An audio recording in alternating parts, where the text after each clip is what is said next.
think it also helps the outsider, because really, Mm-hmm. I don't want the birthing mom assessing her progress. Right. That's such a masculine measurement thing. Like, we can't measure this mystery. Stop trying to measure it within yourself, because that you're immediately pulling yourself out.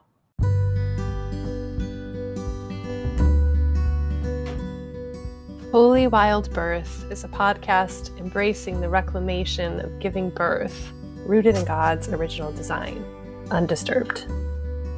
Here, we share homebirth stories highlighting God's presence as the great midwife, as well as conversations about all aspects of a holistic, spirit-led childbearing year.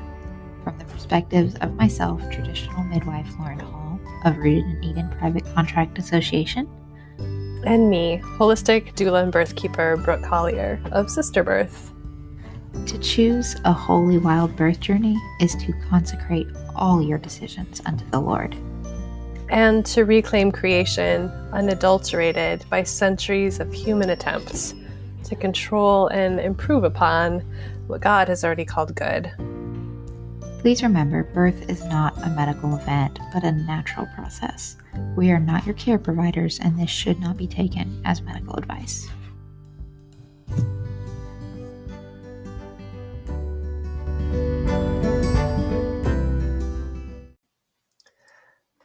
Okay, welcome to the Holy Wild Birth podcast. We're so glad you're here again. Today we are tackling the subject of mystery can't be measured, it's really a podcast about labor progress and how we measure it and how we understand what's normal and abnormal, what's productive and not productive. We're going to be covering things like external signs of labor progress, as well as the internal ones and some of the historical approaches that have been taken in the medical model to assessing labor progress. And ultimately, it kind of ends in a conversation about trust and surrender and understanding that sometimes contractions have different agendas than we do. So there's lots of great food for thought here. This episode also piggybacks on the last episode, which was Sharon's birth story. In this episode, you're going to hear Lauren kind of have her reflections as a midwife attending Sharon's birth. So that's going to be a different vantage point on the same birth story. So before we dive in, let me say a prayer for us. Father God, you are a creator who defies our understanding. You are bigger and more vast than anything we and our science and our charts and measurements can ever wrap our heads around. And I stand in awe of the intricacy of your design and how we can't replicate it and we can't control it and we can't make it fit into our boxes. And so we just want to enter into this episode with wonder and awe and just a greater degree of worship for you and your brilliance and your design in birth. I invite you to be with us in this space as we listen and talk. In your name, Jesus, amen. Lauren, hi. Hello. I'm glad we get to talk again. Has it been a good week? It has been. I'm hanging out in Knoxville, Tennessee, about to have a skills workshop before we head out to Georgia for a short period of time and then into the unknown. I don't know where we're headed next until I come a little closer towards you soon. Yeah, I'm excited for that. Yeah. And I love your life. Your life on the road. I'm 30 weeks now, so final countdown. Yeah. Kind of, not really. My brain went, and the final countdown. It's starting to feel real. But so our last episode that we aired was a birth story with Sharon, who's a woman that you served as her midwife. Mm-hmm. And we were thinking it might be fun to kind of use her story as a little bit of a jumping off point for talking about just labor patterns. Yes. And a phrase that you use, which is can you measure the mystery? Right. And the answer is probably no. But let's dig into that. So we got to hear from Sharon, obviously, like through her own mouth, a lot about her birth story. But what are some of your reflections from the midwife perspective and how that illustrates this idea of labor progress? Yeah. So I think my view of her birth, and that's why I'm really glad that we get to hear hers first, because I want her to hear hers. Like it's her story. Yeah. But as like I have a story in that because I was there, right? So like my perspective, not even necessarily of her, but just of my experience attending her birth, and so I think it's very different for me. I really had a lot of peace moving in through her birth. Like I knew that her body was working, and a lot of the support for her was really um, encouraging her that her body was doing what it was supposed to be doing. That we weren't looking for it to be in a really like perfect 5-1-1 pattern right now, because baby was in this funky position, and I could feel that. I could feel under my hands that baby wasn't aligned really well. And really, at first I thought that baby was oblique, but later on and through a lot of,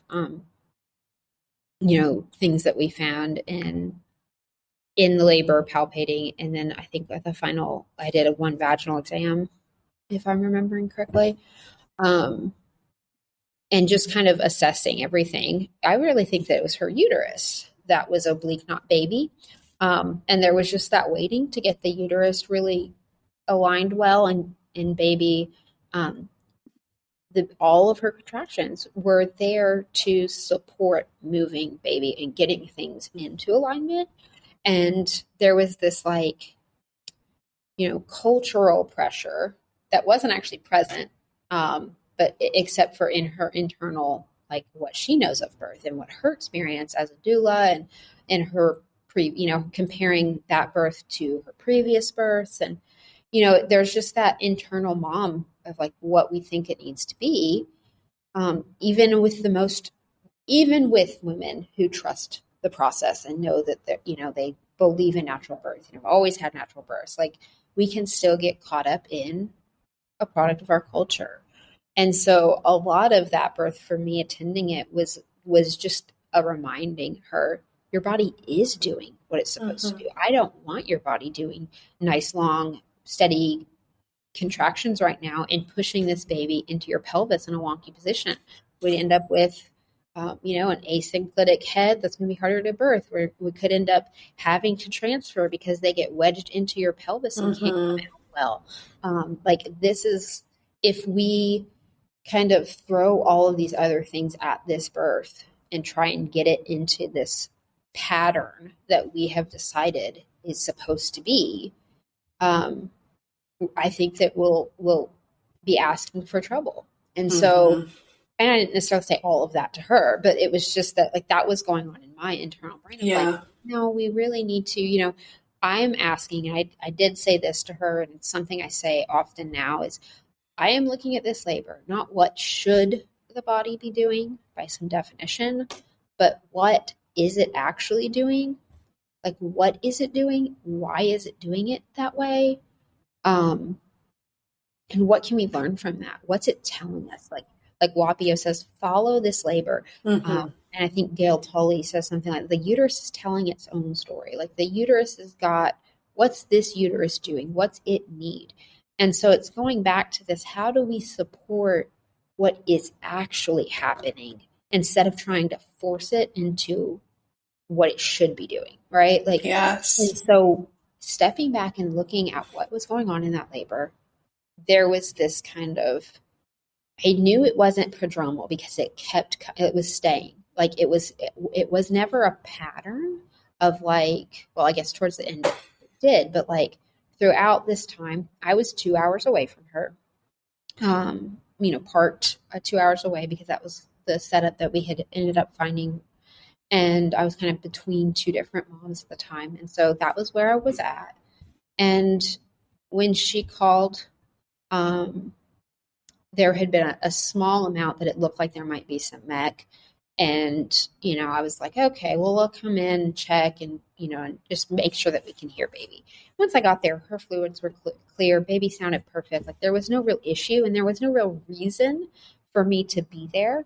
But she had been like the labor it was staying present. It wasn't going anywhere, right? Like she would go to rest and it was still there. And when she would get up and around, it was still there. It wasn't like steady or regular, but it was still, her body was still doing work. And so even though it didn't look like a lot of work from the outside perspective, I could see that it wasn't stopping and it was still trying to do something, and it was moving the baby. Like that's really what it was doing. It was moving this baby and getting baby ready to be able to descend and come out. And so from my midwife perspective, it didn't need to be there, but I also knew that if I drove home that 2 hours, there was no way I would get back, because I just knew as soon as this labor like kicks over and baby gets aligned well, that baby's going to come right out really fast and I won't make it back. Like I just knew that. And so I'm like just kind of holing up in her guest room. I spent the night there. We kind of went through the next day. And just kind of were like, I just need to be here. But it also made this dynamic of like, she felt like, well, the midwife's here, so we need to be in, I guess I can't say she felt, but like there was, just that pressure of like, the birth team is here. The stuff is set up. I am doing something, but my body's not doing it. And what's happening, and so I tried to just kind of keep pulling off into the guest room and keep like not making her feel like I needed her body to do something for me. And I remember she went for a walk and she went and got in the pool and she, and I just I think I took a nap because I hadn't gotten real sleep that night. Because even though I had the guest bedroom, I knew that she was laboring. And so half of my brain's like awake and listening, and I could still hear her like doing her thing. And so I never really like slept well because it was just like, no, we're not having a baby yet. Okay, I'm not, like there was that space of one eye open kind of sleep. And so, so I was just kind of there and present. But when she finally like kicked over, it was really fast. And she just had this like, it just went into this pattern. And all of a sudden we were like, baby was lying and her doula came in and she had sent off her kids, like she shared, and they barely, like they got there right like seconds after baby was born. And so like, it just all kind of, it happened so fast. Like I that midwife antenna knew this is labor. This is working. This isn't a stall. This isn't prodromal. This is her body moving that baby. And we did some things, a lot of it was waiting and resting, but, we did the sideline, we did some rebozo work and some, techniques to kind of help turn that baby with the rebozo and kind of rotate them better with the fluid. And so, like it was more a process of, do I trust that the body is wise?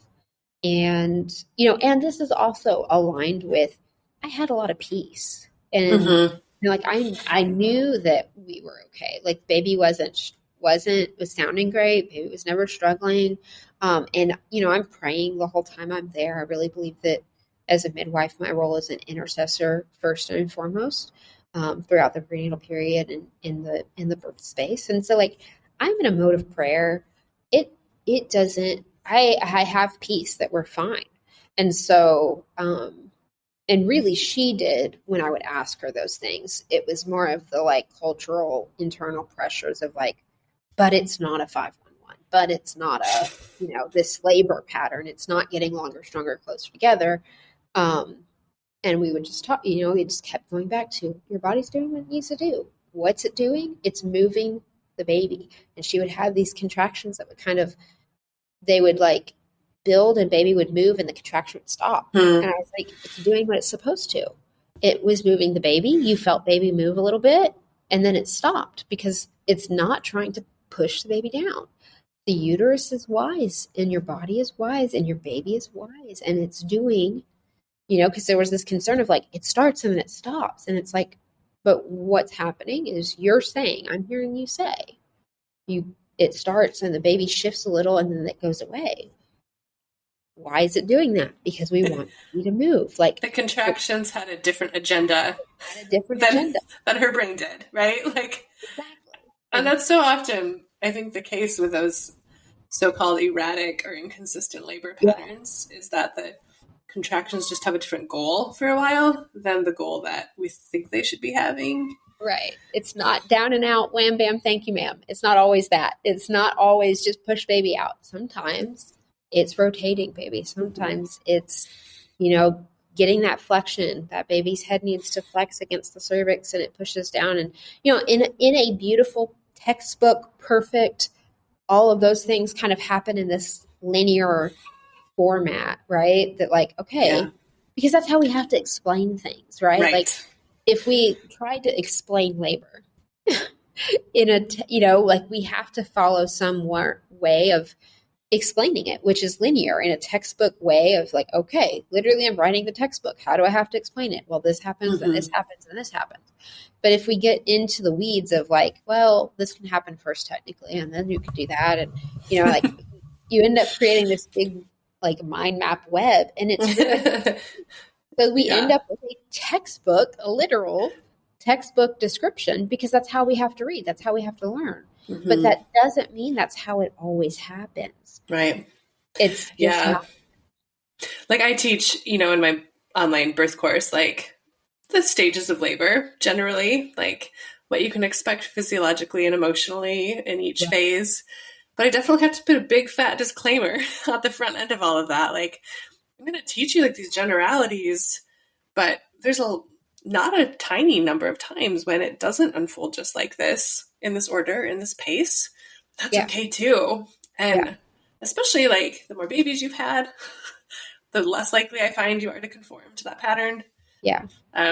We were talking before we hit record about, you'll often hear 30-second contractions don't bring a baby out, but Lauren and I have both seen them bring a baby out. My body has brought a baby out that way. And you personally have done that. Yeah. So it's useful. I'm the Bradley method, for instance. I really appreciate the emotional signposts it teaches and some good stuff there. And Wapio's holistic stages of labor, I find really beautiful and eloquent.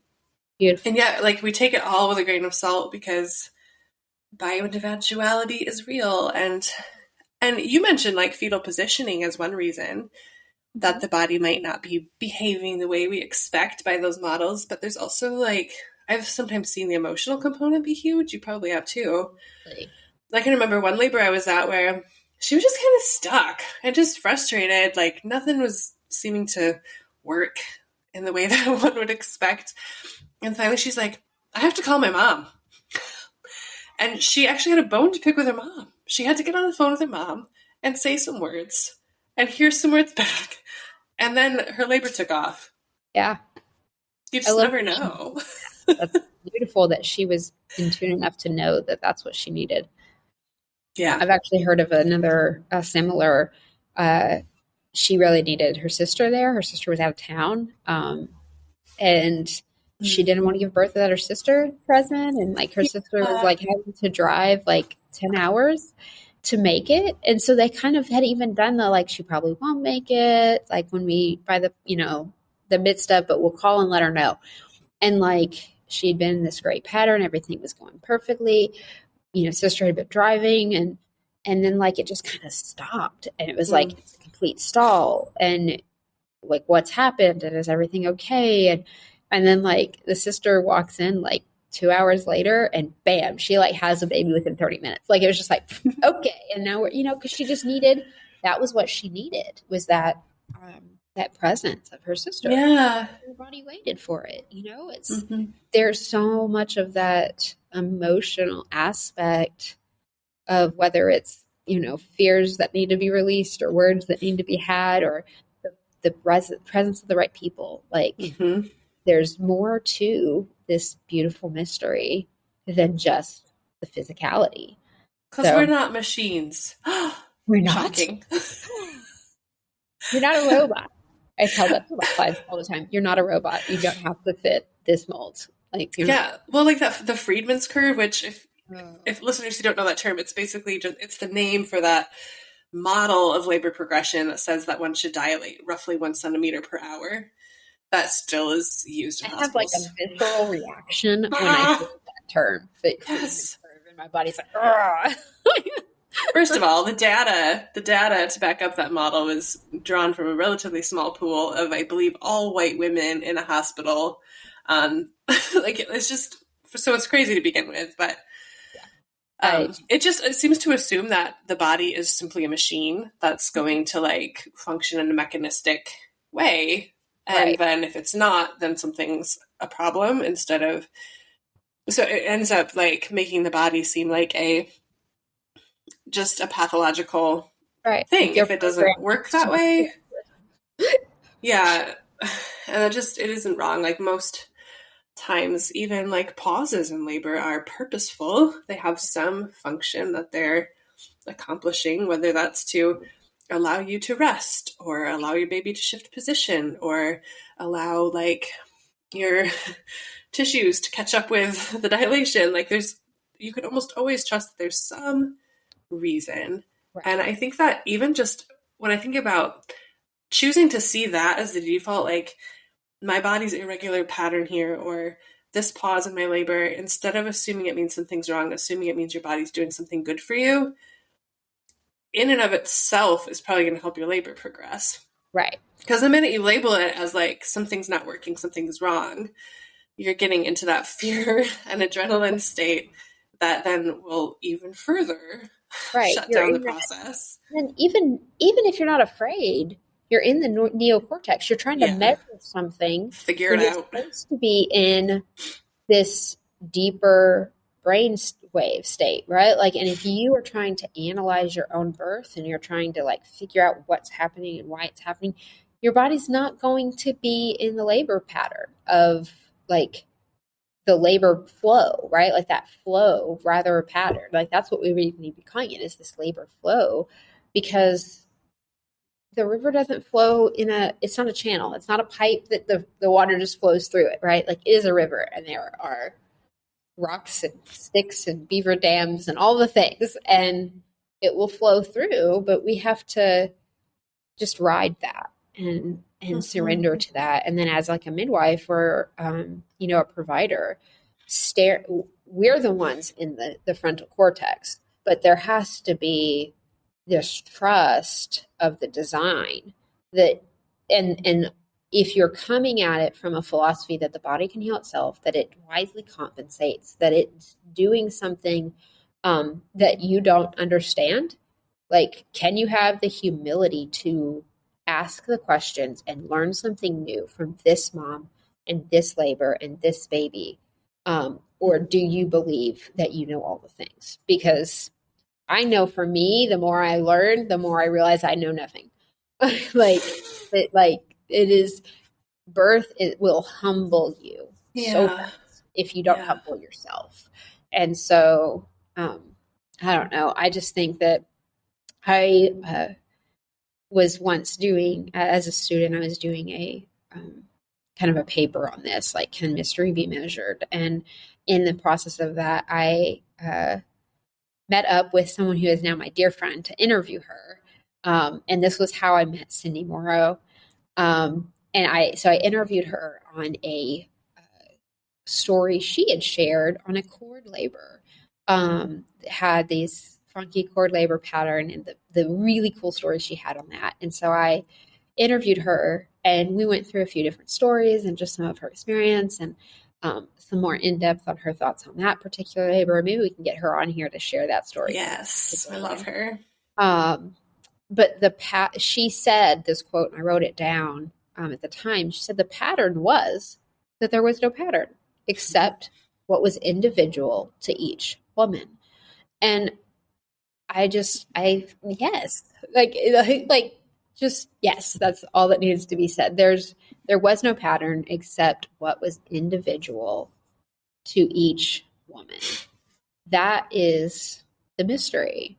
And so there may be a flow that eventually gets this baby to be aligned and rotate well and come out, down and out. But it doesn't have to fit. Like, nobody uploaded a program to you to tell you, like, this needs to be done in this order.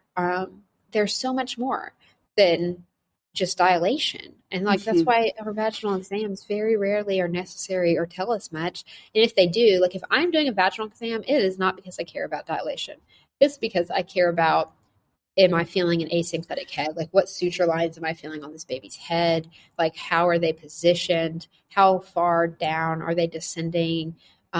Is there some tightness in her vaginal walls that needs to be released? Is there some tension there that's causing kind of like a trampoline versus like being able to be loose and letting this baby out?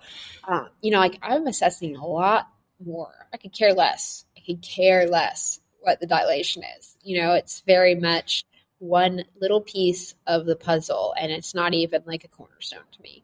It's just like, it's not. You can be 5 centimeters and have a baby weeks later, or 5 centimeters and have a baby in the next 10 minutes. Like, it does not really give us a picture. It's not telling us when or how long. It can't measure anything. So it just tells us what your cervix is at that very second that my hand was measuring it. And it might change the moment I exit because there was a hand in there that wasn't designed to be there. So that's a whole other, piece of this is we're measuring a labor pattern by this very arbitrary, I don't even up there with a ruler. Okay. Like, why do we say that all women get to 10 centimeters, but we all have different heights and weights and, hip bone sizes and wrist sizes, but everybody's cervix gets to 10? No, how we just, if you put your fingers out, I wish we had video, but like, everybody, we're measuring with our fingers. It's not very precise, really. It's not precise. Pretty subjective. Each person kind of like, I have to, like, when I was learning, it's this training my hand to know what 10 centimeters is when I hold out my hands, but it's just such this very subjective muscle memory thing. And like, what I might call 5 centimeters, the next person might call 7 or might call 4. And, it's not really helpful unless you're having the same person measuring it. And then again, is that causing tension? Is your cervix kind of closing up a little bit when I'm checking? Like, that's a possibility. So like, I'm more like, if I'm having to check, it's largely because a mom asked me to, or because there is something off and we're trying to figure out, we need more pieces to this puzzle to find out what's going on. Is this baby asymptotic? Is this baby descending? Is there tight tissue? Is there, is your cervix supple? Or is it like rigid? Like, is there some tension happening here? There's a lot more questions that we should be asking with a vaginal exam if we have gotten to the point of vaginal exam. But like, to determine what a labor pattern is by this arbitrary guesstimated centimeter measurement, as if I went up there with a tape measure to measure it out, to know that you absolutely were 9 3/4 centimeter or whatever. Like, why have we gotten that we can measure? Because we can measure a cervix. What else can we not measure? Like, we're still learning things about our anatomy still to this day. Like, they found a whole organ in our entire body recently that we didn't know about. Like, what? Oh yeah, that's a whole other thing. You know what I'll be Googling later. Yeah. Okay. But like, we still don't know. There's so much we don't know. What about the labor process that have we not discovered? That we look at it like we actually know all the things. We don't know anything. Nope. We don't know anything. Yeah, so. That's like from the like childbirth education perspective, I'm so often like, okay, know this stuff, but like really the best thing that you can practice and learn and live into is surrender and trust, because none of it is a given. Literally none. Like I'm always saying, birth is inherently unpredictable. Like it will never not be unpredictable. So what skill set do you need to navigate an inherently unpredictable event? You need trust and surrender.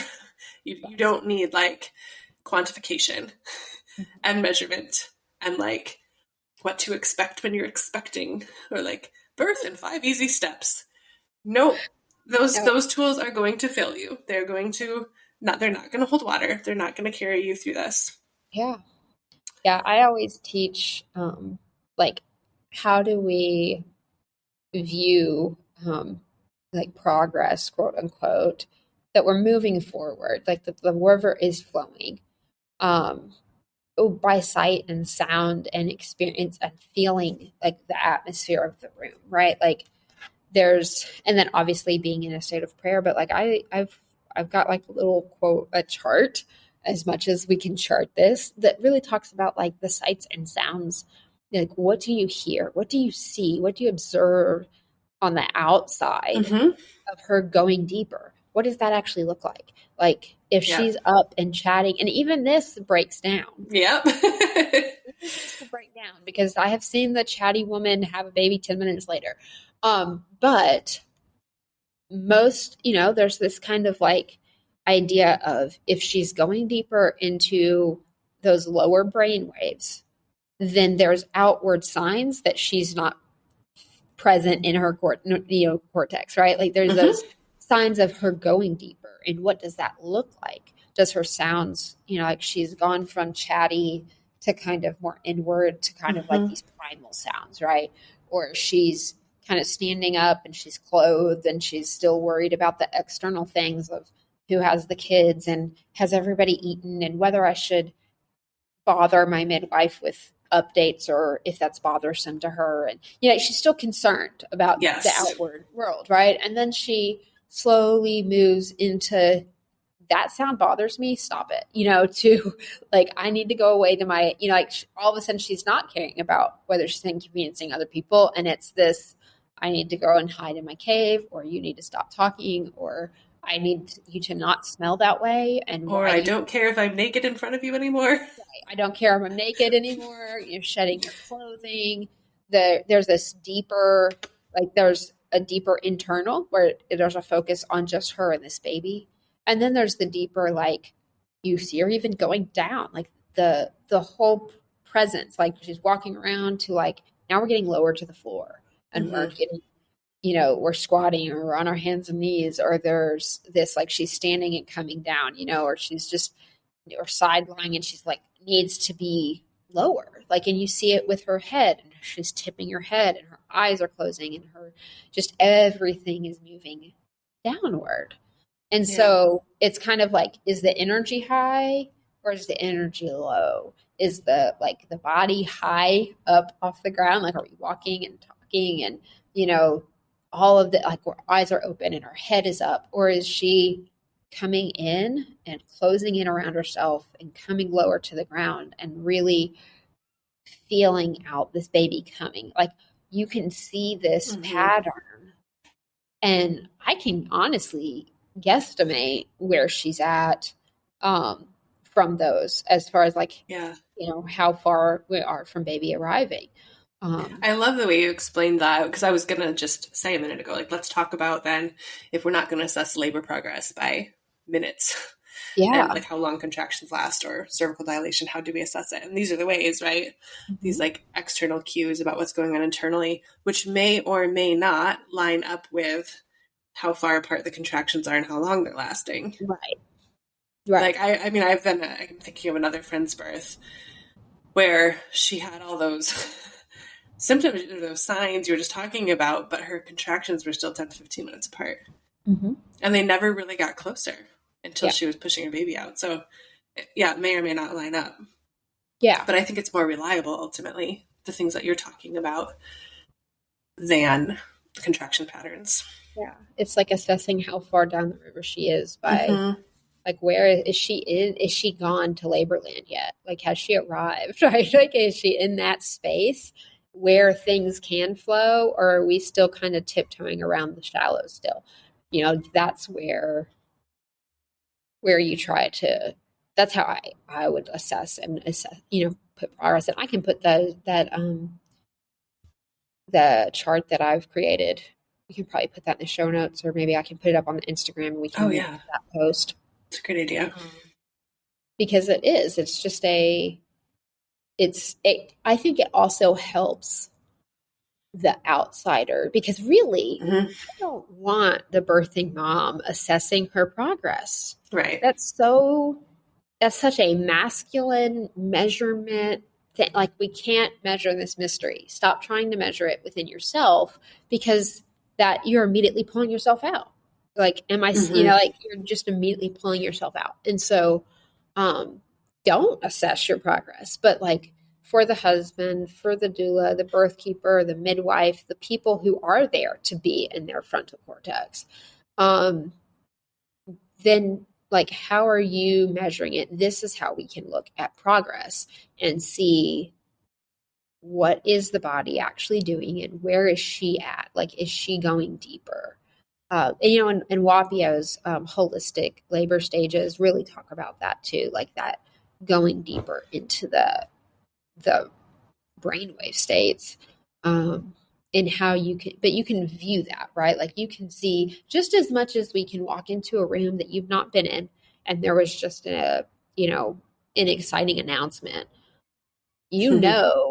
Something happened. You don't know what happened, and you don't know what, but you know that you feel excited about this anticipation of like, what happened? Tell me. Like, or you hear your husband on the phone and you're only getting one side of the conversation, and it's like, what's going on? Like, is everybody okay? Like, is this a good thing? Is this a bad thing? What's happening? Like, you don't have all the information, but you can feel that. Like, that's what I mean when energetically something, right? Like, it's like there's this tension, or there's this excitement, or there's this, oh, there was just a fight in this room and I just stepped into something I wasn't supposed to step into, or I just stepped in on a conversation that was actually just meant for these two people and I'm now intruding. Like, you can have that awareness to feel and see and observe the body language and the energy around, just that atmosphere. And so if we can do that in all these other situations, you can come and bring that same muscle and observe what's going on. And I would even say that even sometimes that chatty mom, there's still something that you can observe of like, okay, there's something shifting here. I don't know. It's not the normal, like, she's still chatting, but she's pushing. I just saw that. Like, I just saw that there's this grunt. There's this like, okay, this child, she's going to laugh this baby out. Alrighty then. Like, great for her, but or conversely, the mom who's super quiet. I was just at one this week where she was probably literally the quietest birther I've ever been in the presence of. Yeah. And there was very few external cues, like, unless you were really watching, like almost like watching the way her muscles tightened in her abdomen and like listening to the faintest little grunt sound. Like, it's more like an energetic assessment than a. And, I think that if we are trying to see those things, like, we have to be quiet. We have to be paying attention and measuring, not numbers, like, because that didn't come out with a number, right? Like, that doesn't, there's no way to say she grunted on a scale of 1 to like, what? Like that there is that tonality of like, oh, that was a pushy grunt versus, she's moaning about the pain, right? Like, there's just this quality and tonality of things that if you are attuning yourself to the situation, and there's a lot of talk in like the psychological world of like attunement and attachment and how we can attune to one another.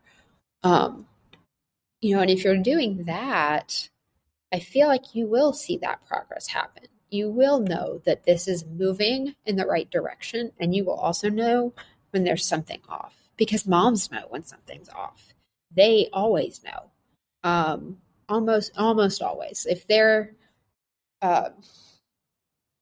if there's not enough trauma that kind of blocks them away from being able to know, right? Like sometimes if there's too much trauma in their life, that might be an indicator or if they've had habitually turned their intuition off, where they've not been allowed to be in tune, then maybe that won't hold water, because again, this is not black and white. But for the most part, women know when something's off, and they might not know what it is, but I'll never forget when I heard a woman say, "Am I going to die?" In the most like calm, just matter of fact, like when I heard it, I was like, "Oh, there's something off," because it wasn't like the pain. She thought she was going to die, like it's too intense and I can't handle it. It was just this like very straightforward, matter of fact, like, I'm going to die, aren't I? And we were like, nope, we're going to call the EMTs, we're not, like there was something in her that knew something was not right. And she was right. Something was not right. And it quickly manifested right after that. Like we quickly saw the problem, and when we got her to the hospital, and everything ended up being great. She's alive and well, and so is her baby. But there was a real problem there. And so, and not to go into her story, like that is the story I want to take away, is that she did know that there was something off, and her voicing it, and us going, because we could have been like, no, you're fine. That's, like you're okay. No, we heard, and we were automatically even more prepared than for what was coming 10 minutes later when that emergency arose. Wow. That's amazing. And so it's like, they know, they will know internally something's not right. I don't feel the baby's not coming down right. There's this anxiousness, or this matter of fact, there's something off. I don't know what it is, and midwives will have it too. I can't tell you how many times I've heard the story of like, I don't know, we just need to go in, and then the emergency happens when they've transferred, or, those kinds of the intuitive side of looking at the pattern and the progress and knowing whether something is interrupting it or not. Yeah. It strikes me as we're talking, and I'd never really quite thought about this in quite this way before, but like both mothers coming into their births need to be willing to engage that space with a different part of themselves than their thinking brain. It needs to be like, they need to bring that intuitive and primal part of themselves, but also the birth attendants. Yeah. Like the birth attendants can afford and need to have some of their thinking limbic brain on, but they also need to bring in their intuition and their sense of things in the spiritual realm and energetically. You can't, as a mother or as a birth attendant, you can't navigate a labor and a birth exclusively from that kind of like masculine, higher thinking brain. Yes. I mean, when you try, that's when you end up doing harm. Right. We talk about, we can attune to her and see what she's doing and really, but like we have to remember, she's going to attune to us. Like that's what we do when we get in a room with somebody, especially in a situation where it is such this intimate, and that's what happens in a birth. But if she's attuning to us, and we are so much measuring and voicing and telling her what's happening and what's, like all of this, like very masculine measurement of like, she's going to attune to that. And then she's going to come up into like, it's that like the measuring of contractions and like making sure she feels observed. Like if that's what's happening, like I'm not talking about like not informing her of things she needs to be informed of, but like if we're like, yep, that's in a contraction. Oh, you're about to have a contraction. Yes, let me know. Right. Thank you. Yeah. Like I have seen that happen, like that has happened to me even in my own birth. Like, oh, you're about to have a contraction. Like, okay, thank you. Like, like it's such a weird thing when we've got our monitors and we've got our measurements and our contraction apps and all the things. And it's like, don't measure yourself and don't openly observe and measure her and voice all of that so that she feels that, and you're pulling her out of her labor. Yeah. You don't need to do a like running commentary and analysis on her birth out loud. loud for her. Like she's going to attune to you. And so it's learning how to,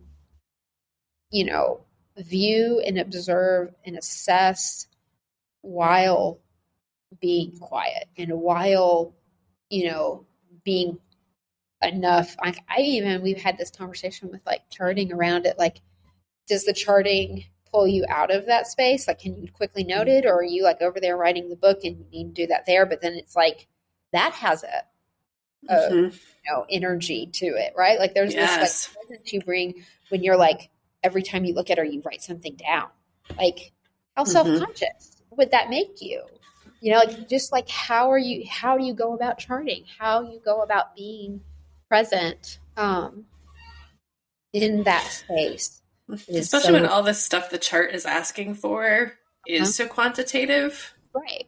And I always found that hard when I was apprenticing. Like the charting process felt so disruptive to my ability to just sit and be with and just feel like things out. Her pattern out and then like making her feel like it's being measured.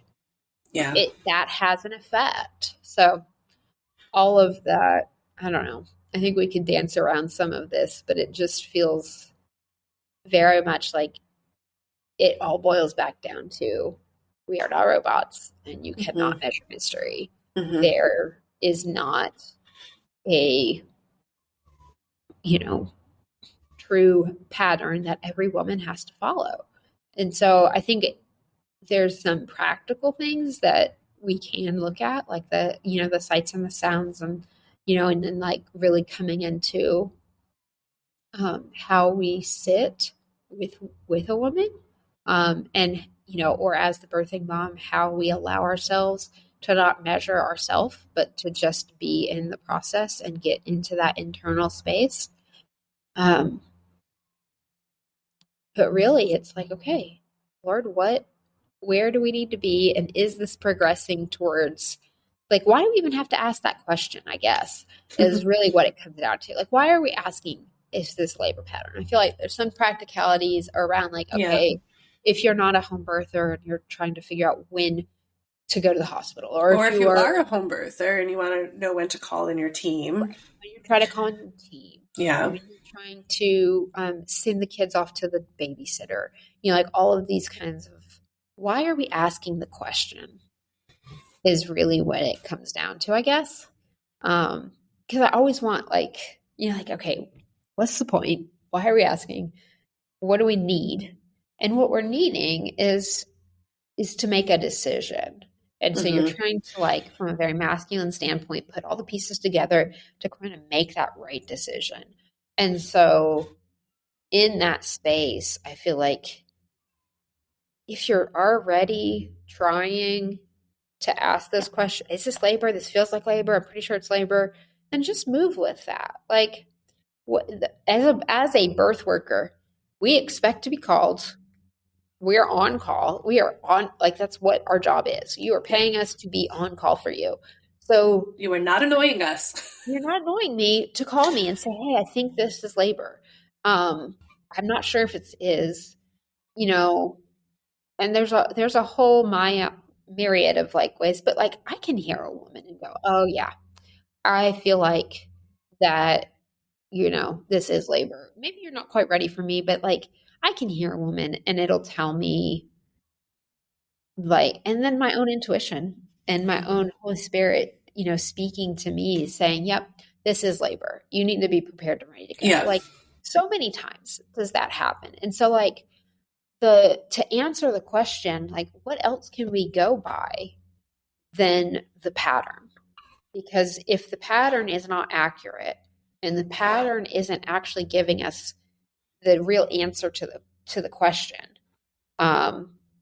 then what else are we going by? Well, your intuition. What do you think you're in labor? Then you probably are. Like, and I think it's helpful to teach dads a little bit about the sight and sound stuff that you were talking about.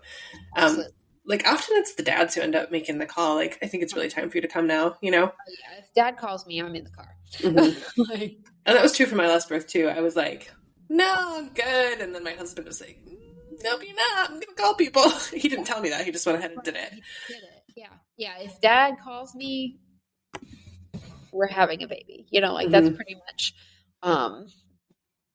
pretty accurate.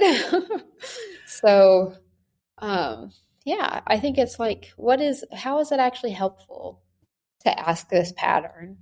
And what other questions can we be asking? What other evidence can we Whatever be better using questions? we need better questions. We need better, factors to be measuring that, and not measuring, but like, taking into account would be a good word. The mental state, the emotional state, the brain weight, like where is she at? Where is she present? Is it continuing on? How, like all of those things, but like the thing I want the birthing mom to know is that like, you shouldn't have to measure all of that. You shouldn't have to come up with whether you're progressing or not. And if you're trying to make that decision to call your midwife and you're kind of feeling like, I always tell her, if you feel like you want to tell your best friend, or if you would tell your husband what's going on about this, because you think like, hey, maybe you shouldn't go to work. I don't know if I am or not, but I kind of want you close. Then call me. Just let me know. Like if you feel the need to tell your very best friend, if you are telling your husband, I just need you closer, I just need that doesn't mean I'm going to come over, but let me know. And then you've got the other people who are also praying and also leaning into their intuition and also kind of doing the measuring that you don't need to be measuring, because you like it's going to pull you out of your pattern and your flow. That's a good measuring stick. I like that. Like if you tell your husband, also communicate it to your birth attendants. I also know for a lot of women, sometimes having an unassisted birth feels like another way around this problem, because there isn't a person to notify. You can truly just enter into your flow and let it be what it's going to be and unfold how it's going to unfold. And that alone can kind of get you out of the assessment status for it when there's not. You're not going anywhere. No one's coming to you. You're just going to have your baby.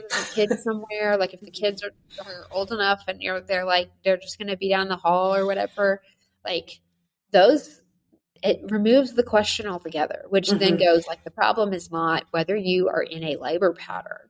The problem is, why do we have to ask this question? Yeah. And then how can we ask a better question to actually support this flow? Yeah. So many good things to consider. Yeah. Oh, I feel like that's a good place to land. I agree. Well, it was a wonderful discussion. I hope that this was helpful for the birthing mamas and the dads and the birth workers out there listening. I guess I'll just pray us out and please land. All right. Jesus, we just thank you.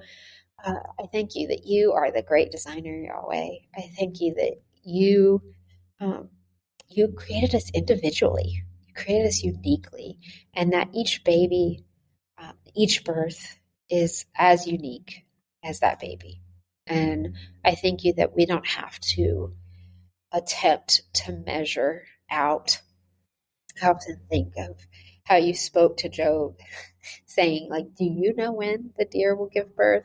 And Lord, we don't. We don't know when we will give birth. We don't know when and how this labor will progress. And we thank you that we don't have to, that your ways are higher than ours. So I just ask for a peace to rest in the labor flow, that we can just trust your design and trust that you will let us know if there is something to bring intervention, and when there's just the ability to ride and rest with you. And so right now we just pray for a holy wild birth experience for all of our listeners, that it would be anointed with your hand and your presence, that they would be able to just relax and ride that flow with you, Lord. We just thank you for it. In Jesus' name. Amen. Amen. All right. Go in peace and have a holy wild birth. Love that benediction.